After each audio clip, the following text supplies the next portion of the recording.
आज हम लोग पढ़ेंगे वेक्टर स्कैनिंग डिस्प्ले। इससे पहले वाले क्लास में हम लोग पढ़े थे CRT कैथोड रे ट्यूब। ये क्या है, थोड़ा सा इसका क्विक रिवीजन देते थे। कैथोड रे ट्यूब क्यों था, नहीं तो फिर आप लोग वेक्टर स्कैनिंग डिस्प्ले समझ में नहीं आएगा।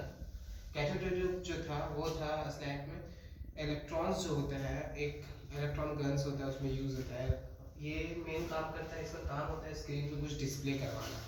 कैथोड रे ट्यूब का काम होता है तो कुछ डिस्प्ले कराना। तो स्लैब में वो होता कैसे था, वो एक इलेक्ट्रॉन प्रोसेस था, मतलब इलेक्ट्रॉन निकलता था स्पीड में, एक्सेलरेट करता था इलेक्ट्रॉन को, फोकसिंग सिस्टम से उसको स्क्रीन की तरफ मूव करता था। और क्या करता था, डिफ्लेक्शंस, दो तरीके का डिफ्लेक्शन यूज होता था उसमें, horizontal deflection, vertical deflection. Vertical deflection क्या था, वर्टिकल डिफ्लेक्शन था जो अप एंड डाउन की तरफ में इलेक्ट्रॉन बीम को मूव करता था स्क्रीन की तरफ, मतलब स्क्रीन में हिट करने के लिए।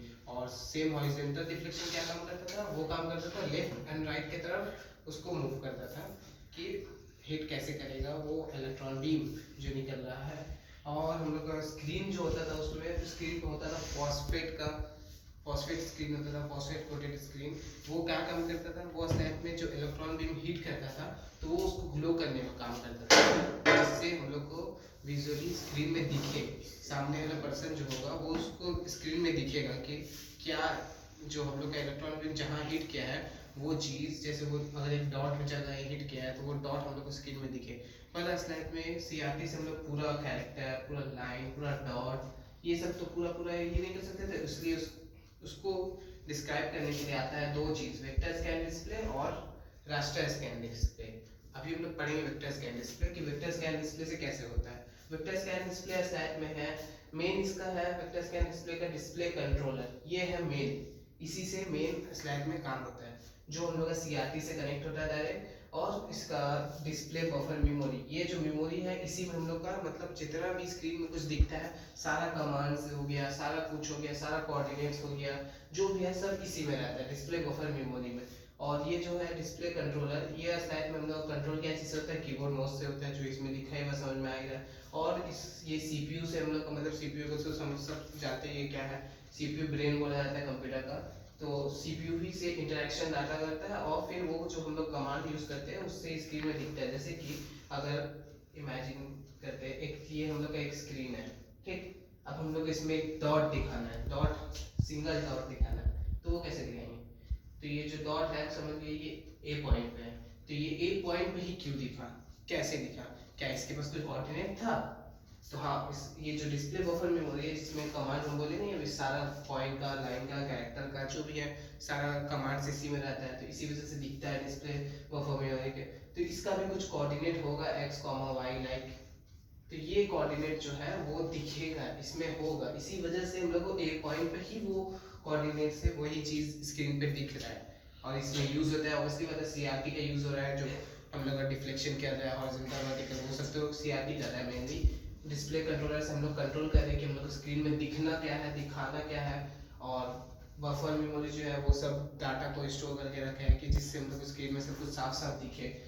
तो ये जैसे एक पॉइंट का बात हो गया, तो एक पॉइंट हो गया। अब जैसे कि हम लोग को एक लाइन दिखाना है, A से समझ लो पॉइंट B तक का एक लाइन दिखाना है, तो ये आस्ते आस्ते ऐसे ऐसे कर करके मूव करेगी, इसका भी कुछ कोऑर्डिनेट होगा, ऐसा समझिए इसका भी x, y, x, y नहीं, x1 इसको पकड़ लेते हैं, इसको y1, इसको x2, इसको y2। हाँ, तो ये जैसे A से B तक का हम लोग को पूरा लाइन दिखाना है, तो ये A से B तक ऐसे करके करके करके करके करके करके पूरा स्क्रीन पे दिखेगा। तो ये जो दिखेगा ये कैसे दिखेगा, ये इसका भी एक कोऑर्डिनेट होगा, जो कोऑर्डिनेट की वजह से ये स्क्रीन पे दिखेगा। और कैसे दिख रहा है वो तो पता ही है, फॉस्फोरस कोटेड जो होता है उस वजह से दिखता है। तो ऐसे ही करके लाइन दिखता है, कैरेक्टर्स का भी कुछ होता है कोऑर्डिनेट। जैसे अगर एक पॉइंट C है, अभी पॉइंट C को भी हम लोग को दिखाना है, तो साथ में भी दिखा सकते हैं, नहीं भी दिखा सकते हैं। अगर जैसे C अभी नहीं दिखा रहे तो ये C का भी कुछ कोऑर्डिनेट होगा, सेव होगा, पर वही बात हम लोग अभी दिखा रहे नहीं है उसको, तो ये वाला पार्ट एक्टिव नहीं है, ये इनएक्टिव पार्ट है। पर ये पार्ट एक्टिव है, अगर हम लोग को C भी साथ में चाहिए तो C भी दिखेगा। और ऐसे ही जितना पार्ट्स हम लोग को है ना, सब पार्ट एक साथ कॉम्बिनेशन मिला करके कैरेक्टर्स भी बन जाता है, तो कैरेक्टर्स भी हम लोग को फिर स्क्रीन में दिखेगा। इसी तरीके से कमांड पर अब जैसे बात होता है कि इसको कितना बार, एक बार मतलब जैसे कि फॉस्फोरस कोटेड स्क्रीन जो है वो तो एक बार में नहीं दिखेगा, कितना दिखाना है कितना नहीं दिखाना है, उसके लिए तो टाइम चाहिए, बहुत देर तक तो वो स्क्रीन पे दिखेगा नहीं, ग्लो तो करता रहेगा नहीं बहुत देर तक। तो उसके लिए हम लोग का स्लाइड में ये जो है डिस्प्ले बफर मेमोरी, इसको हम लोग रिफ्रेश बफर मेमोरी भी बोलते हैं। तो इसका काम होता है जैसे कि इसमें बहुत सारा कमांड होता है, एक नहीं पूरा लगभग समझ लीजिए बहुत सारा काम। तो ये सारा कमांड हो जाने के बाद वापस से ये क्या करता है, ये अपने आप को रिफ्रेश करता है और ये शुरुआत से वापस से लास्ट तक का सारा दिखाता है। सेम चीज़, सेम कमांड फॉलो करके वापस शुरुआत से लास्ट तक सारा प्रोसेस होता है। अब ये सब मतलब क्वेश्चन होगा सबका कि ये कितना बार होता होगा, तो ये 30 to 60 टाइम्स रिपीट करता है, 30 to 60 टाइम्स पर सेकेंड। पर सेकेंड में हम लोग को इसको 30 to 60 टाइम्स रिफ्रेश करना पड़ता है, तब जाकर के ये हम लोग स्क्रीन पे जो है वो दिखते रहता है। जो भी चीज़, जो भी ऑब्जेक्ट हम लोग शो करवा रहे हैं इसके जरिए, वेक्टर स्कैन डिस्प्ले के जरिए, तो वो हम लोग को तभी दिखते रहेगा, नहीं तो फिर कुछ देर में अपने आप फॉस्फेट कोटेड स्क्रीन इलेक्ट्रॉन जब तक इसमें हिट करेगा तब तक ग्लो रहेगा, उसके बाद जैसे ही इलेक्ट्रॉन हिट करना बंद हो गया तो फिर उसका ग्लो भी बंद हो जाएगा। तो इसी तरीके से वेक्टर स्कैन डिस्प्ले तो भी हम लोग पढ़ लिए। वेक्टर स्कैन डिस्प्ले में क्या था, वेक्टर स्कैन डिस्प्ले में तो हम लोग को पता ही है कि जो भी पॉइंट को हम लोग को देखना होता है, जो भी पॉइंट को हम लोग चाहिए करना होता है, हम लोग डायरेक्ट उसका कोऑर्डिनेट होता है कुछ ना कुछ हम लोग बफर मेमोरी में सेव रहता है, जब हम डायरेक्ट उस पॉइंट पे चल जाते हैं, उस लाइन को ड्रॉ कर लेते हैं, डायरेक्ट स्क्रीन का मिड में हो, सेंटर में हो, कहीं पे भी हो, हम लोग डायरेक्ट जा सकते हैं। पर जो रास्टर स्कैन डिस्प्ले ये भी वही काम करता है, स्क्रीन में आपका लाइन दिखाता है, डॉट दिखाता है और कैरेक्टर जो दिखाता है वही सेम चीज़। पर ये दो तरीका का होता है, जैसे बताया कि वेक्टर और रास्टर। तो वेक्टर का तुम लोग कर ही लिए डिस्कस कि वो कैसे काम करता है, तो रास्टर पढ़ते हैं। रास्टर का काम स्लाइड में जो है ना, वो असल जहाँ पे भी उनको अगर अपना स्क्रीन में कहीं पे भी कुछ भी देखना है तो वो देखने के लिए ना स्लाइड में उसको स्टार्ट करना होता है शुरुआत से ही, टॉप लेफ्ट से। टॉप लेफ्ट से ही वो स्टार्ट होगा और वो पूरा स्क्रीन को line by line, line by line, line by line चलेगा, और जहाँ पे भी हम लोग को स्क्रीन में कुछ भी दिखाना है वो पूरा स्क्रीन में ही इलेक्ट्रॉन बीम जो है वो मूव करेगा। और ये जैसे ये एक एक पिक्सल होता है इसमें, समझ लो ये इस लाइन को पहले क्या बोलते हैं, इस लाइन को बोलते हैं स्क्रीन लाइन। इसी स्क्रीन लाइन में ही होता है छोटा छोटा पिक्सल्स, जो पिक्सल का हम लोग का इंटेंसिटी वैल्यू की वजह से, इंटेंसिटी वैल्यू जो होता है उसी से हम लोग को स्क्रीन में दिखता है कि उस पिक्सल का इंटेंसिटी वैल्यू जो है उस वाला ही पिक्सल को हम लोग को स्क्रीन में शो करवाना है। अरे बहुत बड़ा स्क्रीन है, एक ही लाइन पे हम कर रहे हैं, उतना नहीं करेंगे। तो ये जैसे पिक्सल है उसका इंटेंसिटी वैल्यू से ही स्क्रीन पे शो होता है। अब हम लोग को जैसे पता है कि इंटेंसिटी वैल्यू क्या होता है, ये तो नहीं पता ना।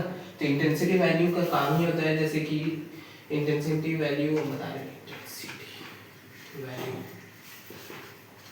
इंटेंसिटी वैल्यू शायद में कोई भी पॉइंट है, जैसे इसका समझ लीजिए कुछ होगा, इसका होगा समझ लीजिए z, इसका होगा y, ऐसे कुछ भी सबका अलग अलग होगा इंटेंसिटी वैल्यू, कुछ ना कुछ तो होगा, कुछ भी डिफरेंस होगा, किसी का हो गया x, किसी का हो गया y, किसी का हो गया z, जैसे बोल दिए किसी का a, किसी का b, किसी का c, तो ऐसे किसी ना किसी का कुछ ना कुछ होगा। जैसे इसका समझ लीजिए रैंडम पकड़ते a, इसका b हो गया, इसका x हो गया, इसका y हो गया, तो वो किसी न किसी का कुछ ना कुछ है इंटेंसिटी वैल्यू।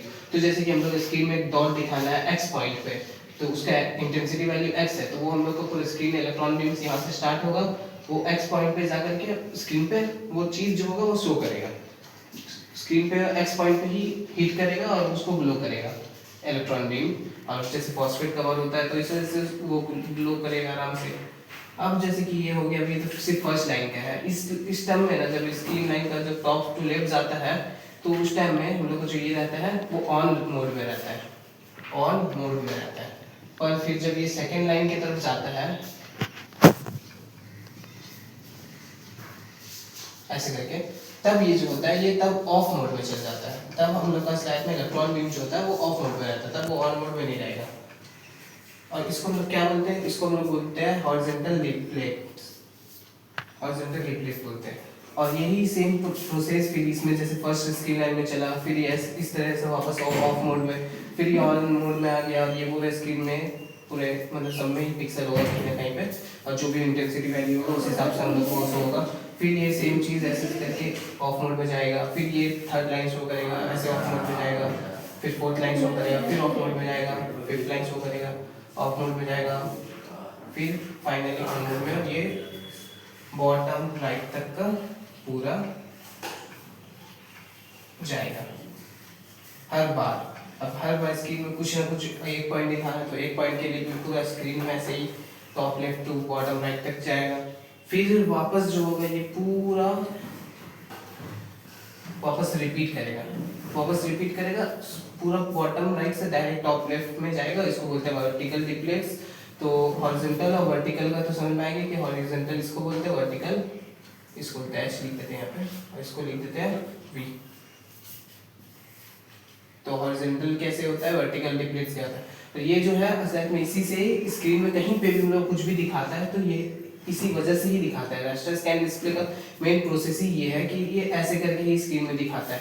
अब इसका जैसे कि मेन वर्किंग रूल क्या है, जैसे कि ये कैसे काम करता है और इसका ये दोनों का डिफरेंस क्या है, जैसे रास्टर स्कैन डिस्प्ले और क्या है एक वेक्टर स्कैन डिस्प्ले। तो ये दोनों में मेन डिफरेंस क्या है जो हम लोग ये दोनों को यूज़ करते हैं। तो जो रास्टर स्कैन डिस्प्ले है और वेक्टर स्कैन डिस्प्ले है, वेक्टर स्कैन डिस्प्ले हम लोग का यूज़ होता है डायरेक्ट फोटोज, जैसे आप बोल सकते हो वो जो होता है ना कोऑर्डिनेट्स की मदद से बनाता हूँ, मैथमेटिक्स का यूज़ होता है उसमें, कोई भी कोऑर्डिनेट्स यूज़ होता है उसमें। तो इस वजह से ना उसको अगर हम लोग रिसाइज भी करेंगे ना तो उसमें कुछ ब्लरी इफेक्ट या वगैरह वगैरह कुछ, मतलब फोटो में ज़रा भी कुछ नुकसान नहीं होगा, वो आराम से रिसाइज हो जाएगा। पर ये जो है रास्टर स्कैन डिस्प्ले, इसको हम लोग रिसाइज नहीं कर सकते, नहीं तो फिर इसमें पिक्सल जो होता है वो फटने लग जाता है, पिक्सल मतलब खराब हो जाता है। ये पिक्सल के ऊपर पूरा डिपेंड होता है ना, इसी वजह से। और भी इसका ये सबसे बड़ा डिफरेंस है रास्टर और वेक्टर का। और भी डिफरेंसेस है कि उसको हम लोग को अलग अलग फाइल्स में सेव करना पड़ता है, जैसे कि जेपीजी हो गया वगैरह वगैरह, तो और इसको जैसे अलग इसमें सेव करना पड़ता है। मेन होता है वेक्टर स्कैन डिस्प्ले को हम लोग पीडीएफ वगैरह में सेव करते हैं, रास्टर स्कैन डिस्प्ले को ही हम लोग जेपीजी वगैरह में सेव करते हैं। और सबसे बड़ा तो हम बताइए ये पॉइंट रिसाइज कर सकते हैं नहीं कर सकते हैं। यही सब कुछ पॉइंट्स था जो हम लोग आज का टॉपिक में पढ़े, वेक्टर स्कैन डिस्प्ले और रास्टर स्कैन डिस्प्ले है क्या और ये कैसे यूज़ करता है। कैथोड रे ट्यूब का हेल्प से ही होता है ये दोनों चीज़ जो है, ये दोनों सीआरटी के हेल्प से चलता है, दोनों ही रास्टर स्कैन डिस्प्ले और वेक्टर स्कैन डिस्प्ले। और मेरे ख्याल से सबको समझ में आएगी किस तरीके से हम लोग रास्टर स्कैन डिस्प्ले हो या वेक्टर स्कैन डिस्प्ले हो उसका यूज़ करके स्क्रीन में कुछ भी लाइन डॉट्स कैरेक्टर्स वगैरह वगैरह प्लॉटिंग जो भी है, कुछ भी जो होता है वो दिखता है, इसी का ये दोनों का हेल्प से ही दिखता है। और उसका यूज़ करने का मेन मैकेनिक्स होता है सीआरटी का। तो यही सब कुछ था हम लोग रास्टर स्कैन वेक्टर स्कैन और सीआरटी का टॉपिक, जो हम सीआरटी पहले क्लास में पढ़ाए थे। अभी आज का क्लास में हम रास्टर और वेक्टर दोनों पढ़ा दिए। तो यही सब था कुछ आज के लिए, बस इतना ही। Thank you.